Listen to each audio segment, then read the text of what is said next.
Muy buenos días, mi nombre es Estefania Bendaño, soy enfermera clínica de la red Salud Cristus, especialista en cuidados críticos del adulto, y el tema que nos convoca hoy día es ventilación mecánica en posición prono.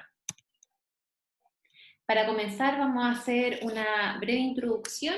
Recordemos que el distrés respiratorio es una condición altamente frecuente en las unidades intensivas que afecta aproximadamente al 7% de los pacientes internados en nuestras unidades, y recordemos que el distrés respiratorio tiene una mortalidad asociada entre el 40 al 50%. Solamente para recordar a nivel fisiopatológico, sabemos que el distrés es una lesión de tipo inflamatoria que afecta al pulmón de forma aguda y difusa. Esto produce un aumento de la permeabilidad vascular pulmonar, incrementando el peso pulmonar, y se pierde a costa de esto el tejido aireado, y las grandes consecuencias que tiene es hipoxemia, tenemos opacidades radiológicas bilaterales, un aumento del shunt pulmonar, y con esto obviamente un aumento del espacio muerto. Todo esto nos contribuye a disminuir la compliance pulmonar, y la verdad es que tiene un sello morfológico bien distintivo, que es el daño alveolar difuso, con edema, membrana hialina, incluso en los estadios más severos puede haber hemorragia alveolar. Entonces, ¿cuándo recurrimos al prono? La verdad es que sabemos que el decúbito prono no es una terapia de primera elección en el distrés respiratorio, más bien corresponde a una terapia de rescate. Se ha utilizado por años para mejorar la oxigenación en pacientes que requieren el apoyo de ventilación mecánica invasiva en el manejo del distrés. La verdad es que en su principio fue reportada en estudios fisiopatológicos y algunos estudios experimentales.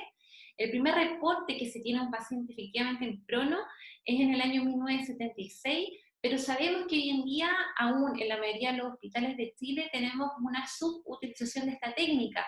¿Por qué? Porque tiene grandes riesgos asociados que, si bien no son altos en incidencia, sí son potencialmente mortales, o en el fondo nos podría aumentar la morbilidad de forma severa en nuestros pacientes intensivos, sobre todo en cuanto al desplazamiento de elementos invasivos tan vitales como el tubo endotraqueal. Acá tenemos un cuadro, un diagrama que nos ejemplifica en el fondo qué es lo que deberíamos hacer si tenemos al paciente en ventilación mecánica y cae en el fondo la oxigenación, ¿ya? Sabemos que un paciente que está con ventilación mecánica siempre debe tener una ventilación mecánica protectora. Esto quiere decir que debe tener un BT seteado entre 6 y 8 ml kilo, ajustado a peso por talla, en el fondo a peso ideal ajustado por talla, no olvidar esto. Y la verdad es que si esto sigue disminuyendo las metas de oxigenación, vamos a recurrir, en el fondo vamos a evaluar el potencial reclutamiento que tiene nuestro paciente, ¿ya? Vamos a ver en el fondo si eventualmente lo podemos reclutar, si es respondedor o no a PIP, y si nada de esto no funciona en el fondo, tenemos el paciente de ventilación mecánica protectora, ya hemos optimizado la pseudoanalgesia. Si nuestro paciente, por ejemplo, tenía alto potencial de reclutamiento y ya lo reclutamos, vamos a ir al siguiente paso, que sería ir a bloquear a nuestro paciente, ya aplicar relajo neuromuscular. Si conjunto lo anterior, nada de esto mejora y la PAFI sigue en disminución, el siguiente paso recién que nos tocaría es la posición prono. Y es por ello que no es una primera técnica, en el fondo en el distrés respiratorio tenemos que pasar por todos estos puntos que les nombré de forma anterior, y la verdad es que es una terapia de rescate ya para el distrés severo con PAFI menores a 150. Ahí recién voy a pensar en el prono como terapia. ¿Cuáles son los beneficios fisiológicos del prono? La verdad es que están bien, hay mucha evidencia al respecto. Sabemos que previene el daño inducido por ventilación mecánica. En pacientes que tienen un alto potencial de reclutamiento se ha visto que la posición prona tiene un efecto sinérgico con el alto uso del PIP.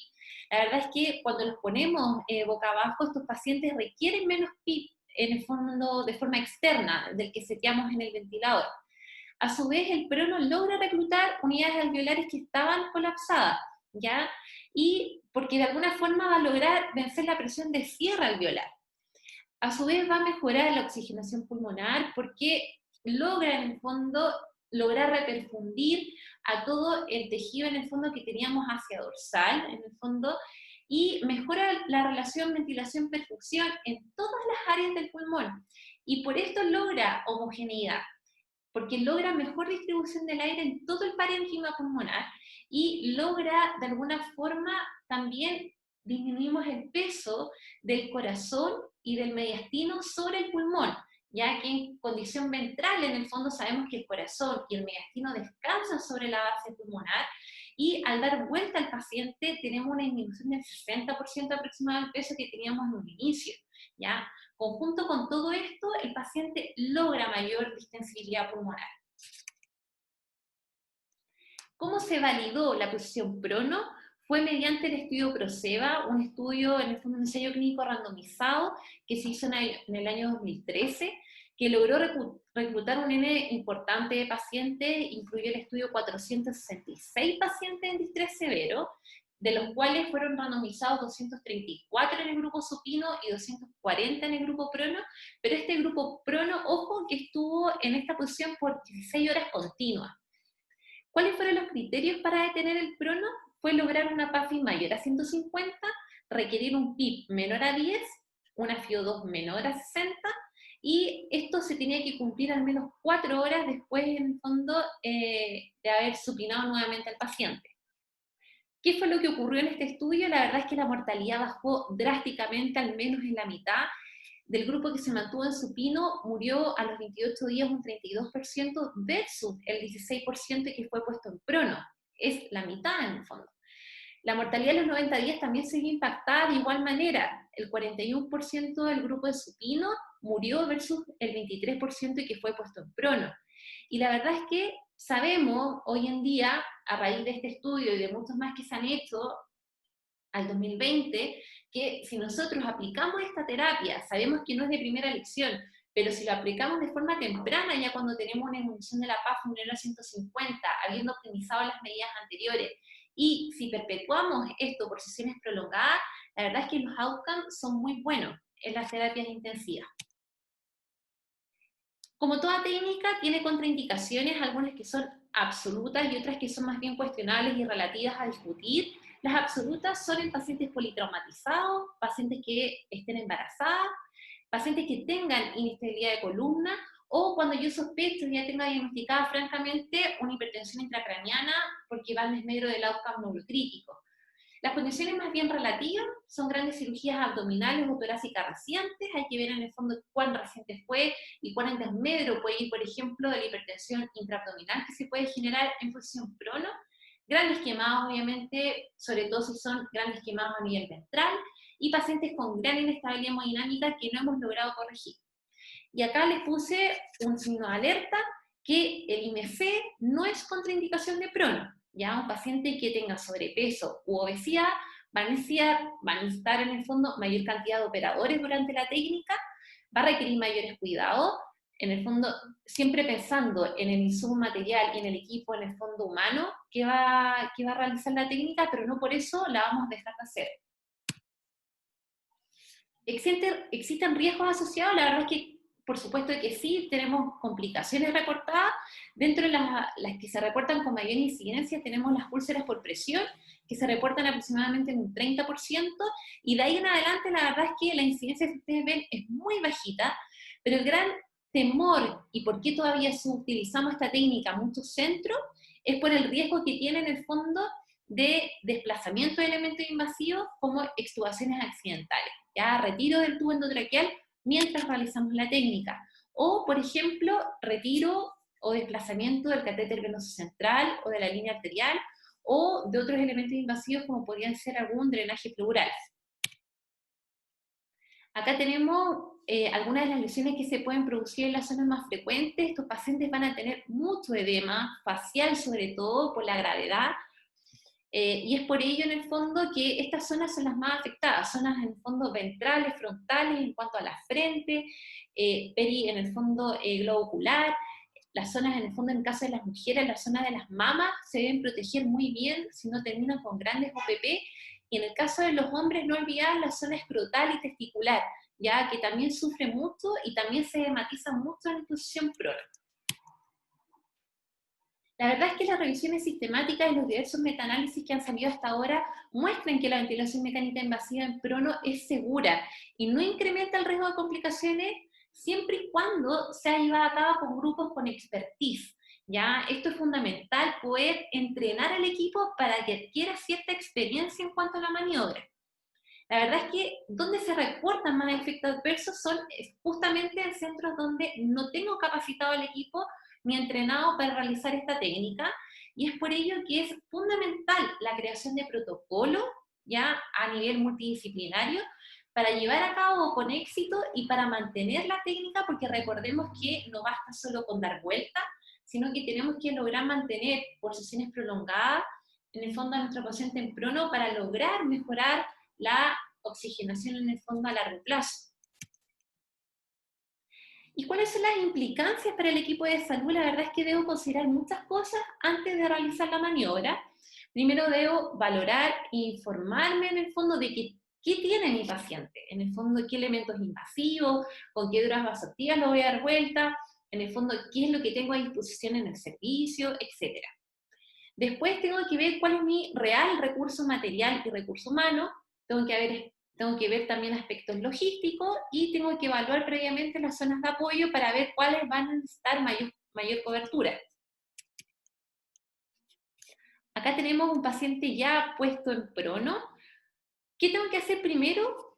Primero que todo, debo dar el aviso en el fondo en el turno que el paciente va a ser puesto en posición prono, ¿ya? Porque tengo que ver si hay otro paciente más grave en el fondo, cuál es mi real recurso material y humano que voy a tener presente en ese momento, y lo otro es que se debe considerar al equipo que entra y se debe considerar al menos una persona afuera por si es que necesitara algo intramaniobra.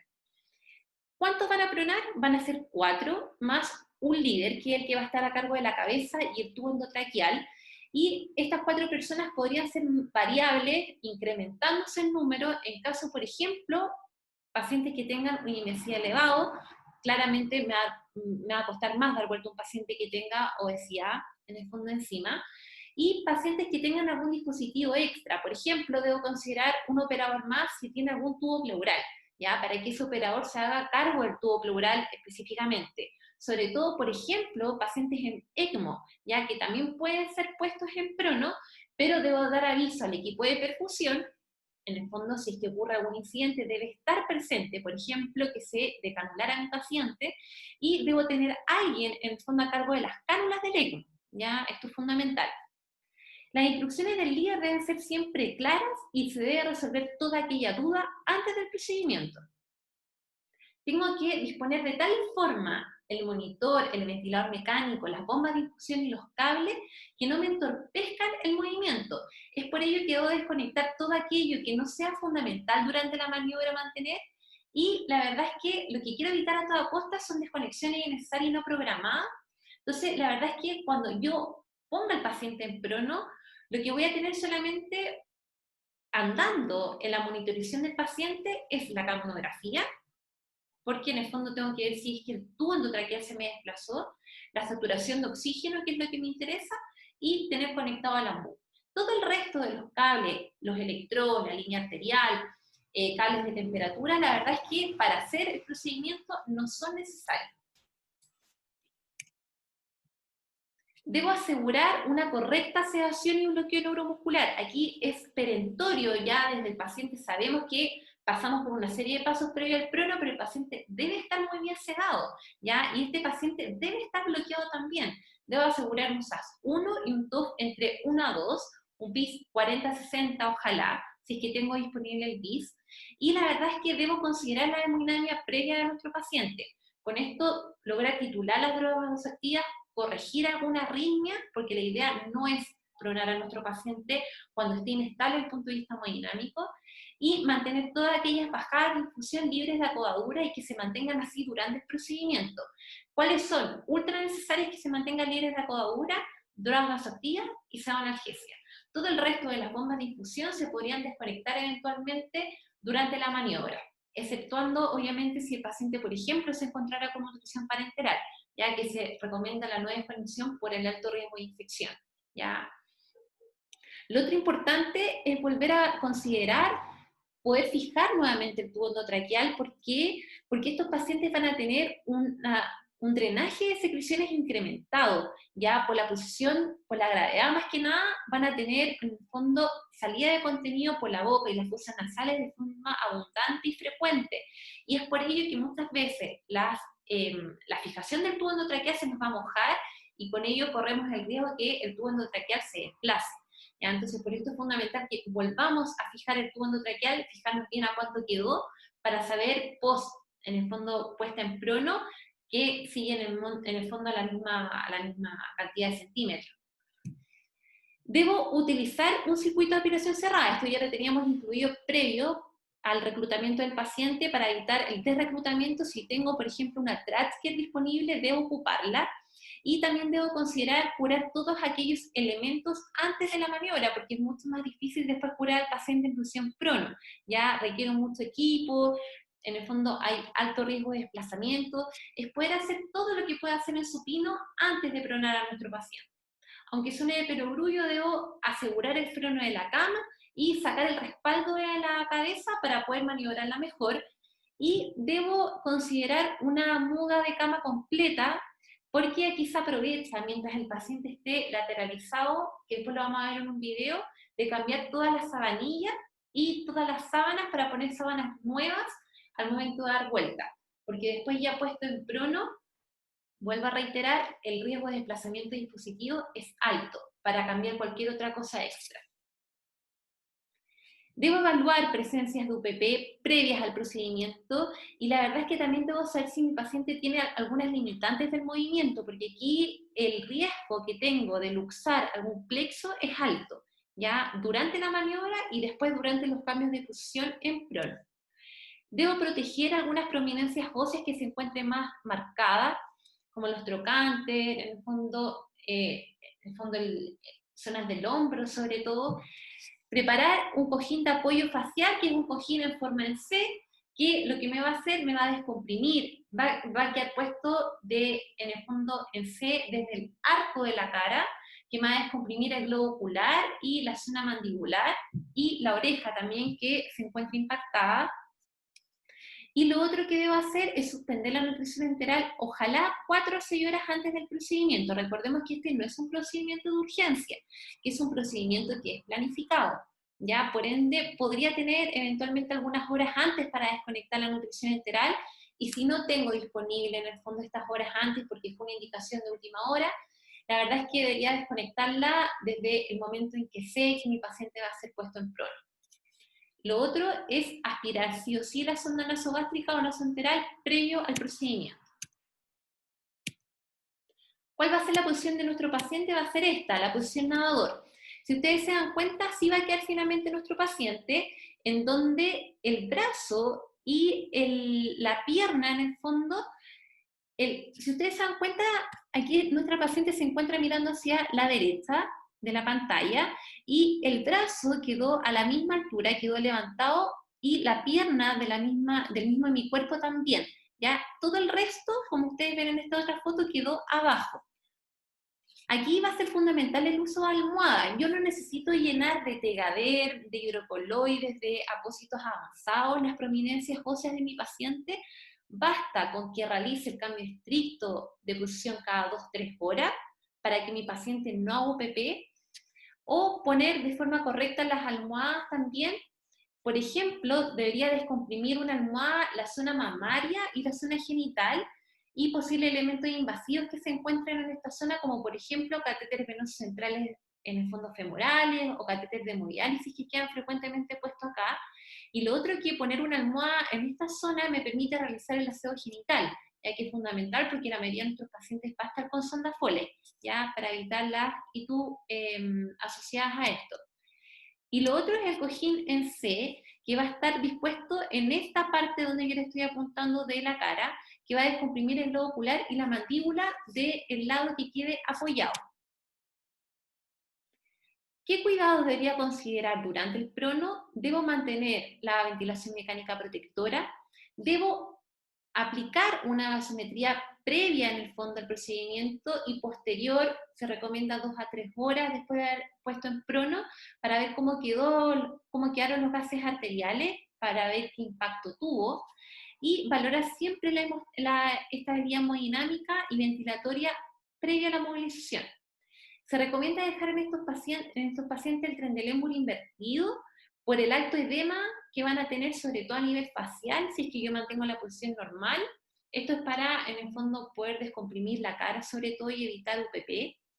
Debo aspirar frecuentemente secreciones porque van a ser pacientes que, vuelvo a insistir, van a tener un drenaje de secreciones aumentado por la gravedad de la maniobra. Debo evaluar el TOF, SAS, BIS cada 4 horas, lo que tenga disponible, TOF o BIS indistintamente, pero si tengo bloqueo neuromuscular, ojalá el TOF. Debo evaluar también el reinicio de la nutrición enteral. No es contraindicación la posición prono para volver a nutrir a mi paciente, pero acá debo ir con mucho cuidado en cuanto a la titulación de esta. Debo partir con dosis muy bajitas, independiente si previo a esto tenía en dosis óptima, y aspirar, en el fondo, cada 4 horas la sonda nasogástrica es lo que se recomienda para ver si el paciente está reteniendo algún tipo de contenido, porque recordemos que va a estar con niveles de pseudoanalgesia altos, y esto frecuentemente se asocia a niveles de opioides altos también, que van a disminuir el peristaltismo intestinal. Lo otro es que debo valorar el conocimiento que tiene la familia del paciente previo al procedimiento y explicarles cómo lo van a ver post maniobra, ¿ya? Porque el paciente va a estar completamente dado vuelta y esto puede ser muchas veces muy chocante para la familia verlo así. Ya hay que explicarle con palabras muy sencillas en qué le va a ayudar esto a su paciente. Y flexibilizar la entrega de información, sobre todo en este contexto, en el fondo de COVID, donde muchas veces las familias no van a poder ingresar a las unidades a ver a su paciente. Debo ser lo más clara que pueda por teléfono, ya con indicaciones bien simples. Se recomienda cambiar cada 2 horas de posición a estos pacientes, con 3 personas, siempre con un enfermero presente en cada cambio de posición que se va en el fondo a poner en la cabeza para poder maniobrar el tubo. Y en el caso de prono en COVID, ya en COVID-19, se recomienda este cambio un poco más espaciado cada 3 horas por el alto riesgo de desconexión que tiene la maniobra. Ya recordemos que lo que queremos evitar a toda costa en pacientes con COVID son los aerosoles, y la verdad es que cada vez que cambio de paciente, o sea, de posición en mi paciente, tengo un alto riesgo de desconectar el tubo endotraqueal. Debo ocupar un sello ocular, más lubricante ocular también, ver cómo progresa este edema facial y prevenir potenciales lesiones. Ojo con las luxaciones de plexo cuando cambie de posición en mi paciente. Volver a fijar el tubo cuando sea necesario y ver en el fondo cada vez que lo demos vuelta de lado y lado, cada 3 o 2 horas, si es que este se desplazó. Y es esencial acá que no solamente para los cambios de posición, sino que para cualquier movimiento que se vaya a hacer del paciente, baños, aseos genitales, haya un enfermero presente, ya en la sala, en el box. Algunas consideraciones que tenemos que tener en pacientes COVID: los elementos de protección personal, acá la verdad es que son fundamentales como en cualquier paciente con COVID. Recordemos que el cambio en posición prono y la puesta en prono es un procedimiento de alto riesgo por el alto riesgo que tenemos de extubación no programada de estos pacientes y el alto riesgo de aerosolización que tiene la maniobra. Es por ello que todo el equipo debe estar ocupando mascarilla N95, antiparras, si tengo el escudo facial, ponérselo también, pecheras y guantes. El ambú, la verdad es que sabemos que en paciente COVID deberíamos evitar su uso por la generación de aerosoles que tiene, pero si es que lo vamos a ocupar y se debe tener conectado siempre, que sea con un filtro bacteriano en caso de necesidad. Acá lo tenemos el ambú conectado con el filtro en su parte más proximal. Así va a quedar nuestro paciente con la aspiración cerrada. Tenemos el tubo endotraqueal conectado a la sonda Traxcare directo, y recordemos que en nuestros pacientes con COVID no se recomienda la humidificación activa. Debemos ocupar humidificación pasiva. Debemos tener acá nuestro humidificador, la coronografía posterior y después las tubuladoras, recordemos que se recomienda que lleven un filtro tanto en la rama inspiratoria como expiratoria del ventilador. La verdad es que, basado en la experiencia internacional que tenemos desde China y Europa, que sabemos que estos pacientes responden muy bien al prono. Los pacientes que se encuentran distresados por COVID, la verdad es que la posición prono debe ser casi una terapia, sabemos que es una terapia de rescate, pero debe ser pensada tempranamente, sobre todo cuando ya tenemos hipoxemias más refractarias durante las primeras horas. También hemos visto, según la experiencia internacional, que la duración del prono aquí va a ser un poco más larga que la que usamos habitualmente, que incluso podríamos llegar a tener nuestro paciente en prono durante 5 a 7 días continuos, porque se ha visto que la vuelta al supino de estos pacientes no es tolerada, ¿ya? Y inmediatamente vamos a ver un desmedio en la PAFI. Así que recordemos que al menos la maniobra debe ser en cualquier paciente, no solo en paciente COVID, puesta por 48 o 72 horas según su tolerancia ventilatoria, pero en estos pacientes debemos considerar que es mucho mayor a esta. Lo otro es, ¿cuándo se va a poner en supino mi paciente después de pasados estos días? Cuando logre estabilizar la PAFI mayor a 150 y cuando requiera PIP menores a 15 para lograr las metas de oxigenación. Debemos, en el fondo, si el paciente tolera el paso al supino, se recomienda esperar al menos 24 horas para progresar en desescalar en las otras medidas, ¿ya? Es decir, que si yo logré después de 5 a 7 días poner a mi paciente en supino y lo toleró, la verdad es que las metas de oxigenación van subiendo de forma lenta, pero suben, debo considerar al menos un día completo para desescalar, por ejemplo, las titulaciones de PIB más bajas, para desescalar, por ejemplo, el bloqueo neuromuscular y con ello la pseudoanalgesia y poder sacar de la sedación profunda a mi paciente. El prono, la verdad es que continúa siendo una maniobra muy costo efectiva en cuanto a su utilización. Es gratis, ya no necesitamos nada externo más que una buena logística, un buen equipo humano y, fundamental, recordar que el equipo debe estar entrenado, ya debe estar capacitado y en las distintas unidades, si no tenemos disponible protocolos, debemos implementar y crear estos protocolos, ¿ya? Porque se ha visto que tiene ya una cátedra avanzada en cuanto a beneficios fisiológicos, va a impactar en outcomes tan importantes y relevantes en la unidad intensiva como son mortalidad y morbilidad, y es una maniobra, recordemos, que no está exenta de complicaciones, pero la podemos disminuir si es que en el fondo tenemos cierta expertise en nuestro equipo. Es esencial acá la comunicación entre los operadores y el trabajo multidisciplinario. Les quiero mostrar un video a continuación. Acá vamos a ver cómo vamos a hacer la maniobra en nuestro centro. Es un video que grabamos en la UPC de la red, del Hospital de la Católica. Tenemos a nuestro paciente, ¿cierto? Debemos asegurar todos aquellos elementos invasivos. Y acá está el material. Este es el cojín en C, que vamos a fabricarlo de forma artesanal. Ya basta más que apósitos en el fondo enrollados de forma óptima, y vamos a proteger algunas zonas de apoyo que consideramos relevantes, a proteger sobre todo en pacientes que son más obesos o que están muy caquéxicos, ya que tienen las prominencias bien aumentadas. El circuito de aspiración cerrada, ordenamos todos nuestros cables, ¿cierto? Desconectamos todas aquellas bombas que no sean necesarias durante la maniobra, porque queremos tener en el fondo la menor cantidad de cables en el fondo durante el procedimiento.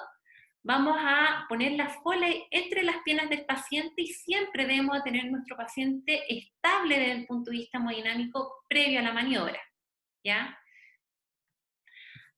Acá la verdad es que se recomienda no desconectar la caminografía, ya debemos mantenerla conectada porque vamos a ver si se nos desplazó el tubo, y explicar al equipo qué es lo que vamos a hacer y en qué orden, ¿ya?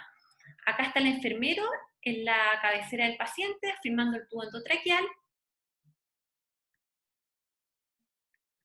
Llevamos al paciente a un extremo de la cama, situamos la nueva sabanilla en el fondo acá, los chicos que están a este lado la pusieron, lo damos vuelta, lo dejamos lateralizado,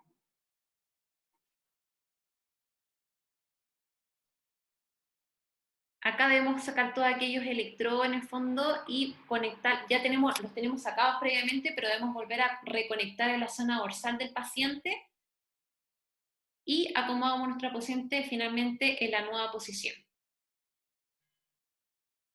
Vamos a levantar, si se dan cuenta el paciente quedó mirando hacia derecha, levantamos el brazo en el mismo lado,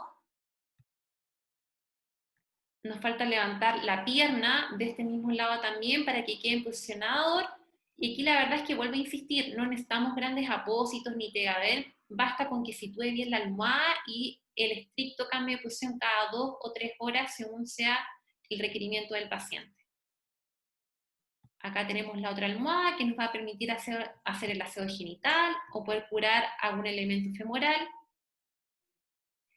Reconectamos todas aquellas bombas que habíamos desconectado previamente. Chequeamos el CAF, aquí esto es fundamental, chequearlo pre-procedimiento y posterior a ello también. Vemos que nuestro cojín facial haya quedado efectivamente descomprimiendo el globo ocular y la mandíbula y aspiramos a nuestro paciente con la Tracker y la zona bucal con una sonda de aspiración. Muchas gracias.